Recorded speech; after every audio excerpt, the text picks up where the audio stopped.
यीशु मसीह क्यों मरे, उनको मरने की क्या जरूरत थी, क्यों उन्होंने राजा जैसा रूप स्वीकार नहीं किया, क्यों वो मर गए। Praise the Lord, hallelujah. तो ध्यान दें इस बात के ऊपर, मैं आज आपके बीच में यीशु मसीह क्यों पैदा हुए, क्यों मरे, और मरने के बाद जब वो जिंदा हुए तो वो कहाँ हैं अभी। Praise the Lord.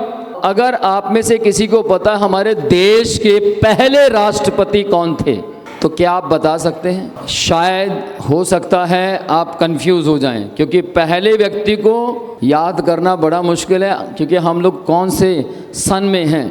हमारे देश के पहले राष्ट्रपति जिनका नाम महात्मा गांधी था। महात्मा गांधी जी सन 1931 के अंदर 31 से लेकर 36 तक वो एक ही बात कहते रहे, मैं यीशु मसीह जो पहाड़ी उपदेश देते हैं उनके विषय में तुमसे कहना चाहता हूं कि उनके पहाड़ी उपदेश में क्षमा, प्रेम और बलिदान झलकता है।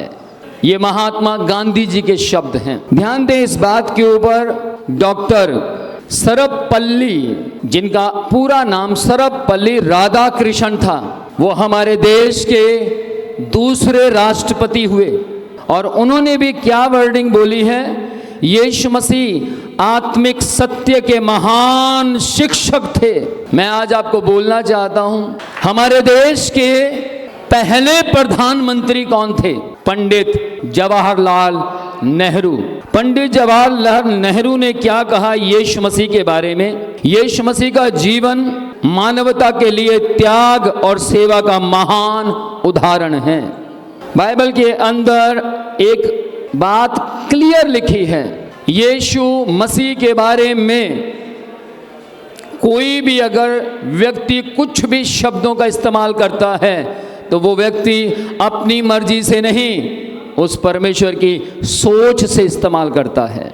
मैं आज आपको बोलना चाहता हूं, बाइबल के अंदर एक बात क्लियर लिखी है, यीशु मसीह के बारे में कोई भी अगर व्यक्ति कुछ भी शब्दों का इस्तेमाल करता है तो वो व्यक्ति अपनी मर्जी से नहीं, उस परमेश्वर की सोच से इस्तेमाल करता है।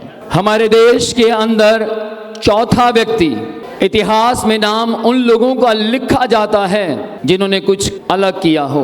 लाल बहादुर शास्त्री का नाम किस किस ने सुना है? लाल बहादुर शास्त्री हमारे देश के दूसरे प्रधानमंत्री बने। और वो क्या कहते हैं मसीह यीशु के बारे में? उन्होंने मसीह यीशु के बारे में एक बड़ा अनोखा संदेश दिया। यीशु मसीह का जीवन नम्रता और बलिदान का जीवन है, और वो अपने जीवन से अक्सर लोगों को ये बातें बोलते रहे कि क्रिश्चियनिटी कोई धर्म परिवर्तन रिलीजियन नहीं है, बल्कि क्रिश्चियनिटी खुदा के साथ मेल करवाने वाला रिलीजियन है। क्रिश्चियनिटी क्या है? रिलेशनशिप विद गॉड, परमेश्वर के साथ संबंध बनाता है। ये एक और नेता जो कि पूरे संसार का, एक देश का नहीं, दो देश का नहीं, तीन देश का नहीं, चार देश का नहीं, पूरे विश्व भर का सबसे महान नेता, उसको महान नेताओं का नाम दिया गया, सबसे महान नेता। उन्होंने क्या कहा यीशु मसीह के बारे में? उन्होंने कहा यीशु मसीह पूरे संसार के लिए एक गजब का महान चरित्र है। सवाल इस बात का नहीं है नेता क्या कहते हैं, सवाल इस बात का है कि यीशु मसीह ने अपने विषय में क्या कहा। यीशु मसीह ने अपने विषय में कहा, मार्ग, सत्य और जीवन मैं ही हूं। Praise the Lord. आखिरकार यीशु मसीह क्यों पैदा हुए? आखिरकार यीशु मसीह को इस दुनिया में पैदा होने की क्या जरूरत थी? बाइबल परमेश्वर का वचन लूका 2 अध्याय की 10 और 11 आयत में लिखा है, तब स्वर्गदूत ने उनसे कहा, मत डरो, क्योंकि देखो मैं तुम्हें बड़े आनंद का समाचार सुनाता हूं जो सब लोगों के लिए होगा। आज दाऊद के नगर में तुम्हारे लिए एक उद्धारकर्ता जन्मा है, एक मुक्तिदाता पैदा हुआ है। यीशु मसीह इस दुनिया के अंदर पहले ऐसे बच्चे हुए जो अमीरों में महल में पैदा नहीं हुए, गरीबों में पैदा हुए, लेकिन यीशु मसीह के पिता जिनका नाम संसारिक यूसुफ था वो राजा नहीं थे। शायद आपको याद होगा, अगर राजमहल में, राजा के घर में अगर कोई बच्चा पैदा हो जाए तो उसको राजा नहीं कहा जाता, राजकुमार कहा जाता है। लेकिन यीशु मसीह जब इस दुनिया में पैदा भी नहीं हुए थे, अनाउंस कर दिया गया एक राजा पैदा होगा। और फिर बाइबल कहती है जब यीशु मसीह पैदा हो गए तब लोगों ने कहा एक राजा पैदा हुआ है, वो छुटकारा देने वाला है, वो मुक्ति देने वाला है। मायने नहीं रखता विनोद प्रोचिया कितना बड़ा है, मायने रखता है यीशु मसीह कितना बड़ा है।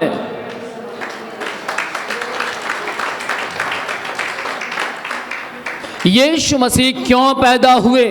सब लोगों के लिए। वो किसी जाति के लिए पैदा नहीं हुए, वो किसी एक धर्म के लिए पैदा नहीं हुए। वो धर्म भले ही मसीह समाज क्यों ना हो, यीशु मसीह किसी सिर्फ क्रिश्चियनिटी के लिए पैदा नहीं हुए, वो पूरे संसार के लिए पैदा हुए। उनका जन्म पूरे संसार के लिए था। वो पूरे संसार से इक्वल प्यार करते थे, करते हैं और करते रहेंगे।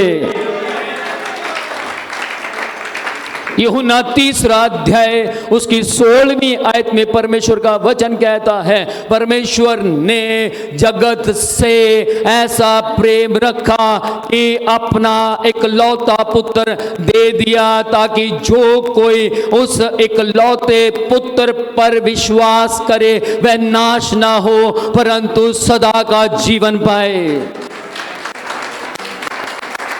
मैं आपका ध्यान इस वचन के अंदर एक जगह पर केंद्रित करना चाहता हूं, वो है जो कोई। और जो कोई में मुस्लिम भी आते हैं, जो कोई में हिंदू भी आते हैं, जो कोई में ब्राह्मण भी आते हैं, जो कोई में सिख भी आते हैं, जो कोई में क्रिश्चियन भी आते हैं, जो कोई में बौद्ध धर्म के लोग भी आते हैं। यीशु मसीह क्यों मरे? उनको मरने की क्या जरूरत थी? क्यों उन्होंने राजा जैसा रूप स्वीकार नहीं किया? क्यों वो मर गए? बाइबल परमेश्वर का वचन यशाया 53 की 5 में लिखा है, परंतु वह हमारे ही अपराधों के कारण घायल किया गया, वह हमारे अधर्म के कामों के कारण कुचला गया, हमारी ही भलाई के लिए उस पर ताड़ना पड़ी। क्या जरूरत थी यीशु मसीह को मरने की? क्यों यीशु मसीह मरे? क्योंकि हमारे कारण जो पाप से अज्ञात था, बाइबल कहती है वो पाप से अनजान था, वो क्रूस पर हमारे पाप के लिए चढ़ गया। यीशु मसीह पाप से अनजान था, वो हमारे दंड के लिए क्रूस पर चढ़ गया। हमें मरना था पर यीशु मर गया। हमारे कर्ज के, पाप का जो कर्ज हम पर था उसको चुकाने के लिए यीशु मसीह क्रूस पर चला गया। यूहन्ना 19 अध्याय उसकी 30 आयत में लिखा, जब यीशु ने सिरका खाया, चखा, तो यीशु ने एक बात कही, पूरा हुआ। यीशु मसीह मर गए, मरकर जिंदा हो गए, अब कहाँ हैं? बाइबल परमेश्वर का वचन कहता है, आप पढ़ें जरा, लिखा है कि यीशु कब्र में नहीं है।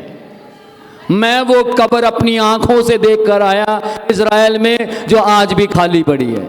यीशु कब्र में नहीं है। कई लोग क्रॉस डालकर घूमते हैं जिसके ऊपर एक स्टैचू बना हुआ है, पर मैं आपको बोलना चाहता हूं यीशु मसीह ना क्रूस के ऊपर है ना कब्र में है। मत्ती 28 अध्याय उसकी 6ठी आयत में लिखा हुआ है यहां नहीं है, तुम उसे यहां क्यों ढूंढ रही हो? वो यहां नहीं है, वो तो मर गया था और अब जी उठा है, वो जिंदा है। बाइबल में लिखा है यीशु आज जीवित है। जमीन और आसमान टल जाएंगे पर खुदा का ये वचन कभी नहीं टलेगा। और इस वचन के अंदर लिखा है, क्या लिखा है? मैं तुमसे कह देना चाहता हूं कि मैं मर गया था, अब देख मैं जीवित हूं। ये वर्डिंग यीशु मसीह की है। ये वर्डिंग, ये शब्द स्वयं यीशु मसीह के हैं। प्रकाशित वाक्य 22 अध्याय 12वीं आयत घर जाकर पढ़ लेना, वहां लिखा है मैं मर गया था। ये यीशु मसीह ने कहा। किसने कहा? ये यीशु मसीह ने कहा मैं मर गया था, अब देख मैं जिंदा हूं। पूरे संसार की गिनीज बुक इस बात को साबित करती है। गिनीज बुक, पूरे संसार की गिनीज बुक के अंदर किसी परमात्मा का नाम नहीं है, किसी परमात्मा का नाम दर्ज नहीं है एक यीशु मसीह को छोड़कर। आखिरी बात, प्रकाशित वाक्य 3 अध्याय उसकी 20 आयत में लिखा, देख मैं द्वार पर खड़ा हुआ खटखटाता हूँ, यदि देख मैं द्वार यानी तेरे दिल के दरवाजे के पास खड़ा हुआ खटखटाता हूँ, यदि कोई अपने दिल के दरवाजे को खोलेगा तो मैं उसके भीतर आऊँगा। आज यीशु मसीह स्वर्ग में है और बाइबल कहती है वो अपने पिता के दाहिनी ओर बैठे हुए हैं। पर लोग कहते अगर वो स्वर्ग में है तो धरती पर काम कैसे कर रहे हैं? भाई हम है ना, वो हमारे जरिए काम करता है, वो आपके जरिए काम करता है। यीशु मसीह ने एक कलीसिया खड़ी की और वो कलीसिया कहाँ लगती थी? सुलेमान के ओसारे के ऊपर। और वहां पर अलग अलग देशों से सेवक आते थे, विश्वासी आते, उन्हें तोड़ा गया, तितर बितर कर दिया गया। बाइबल कहती है हर देश में चर्च चलने शुरू हो गए थे। तो तितर बितर जितना करोगे उतना ज्यादा मसीह समाज बढ़ता चला जाएगा। Praise the Lord, hallelujah. प्रभु आप सबको बहुत आशीष दे।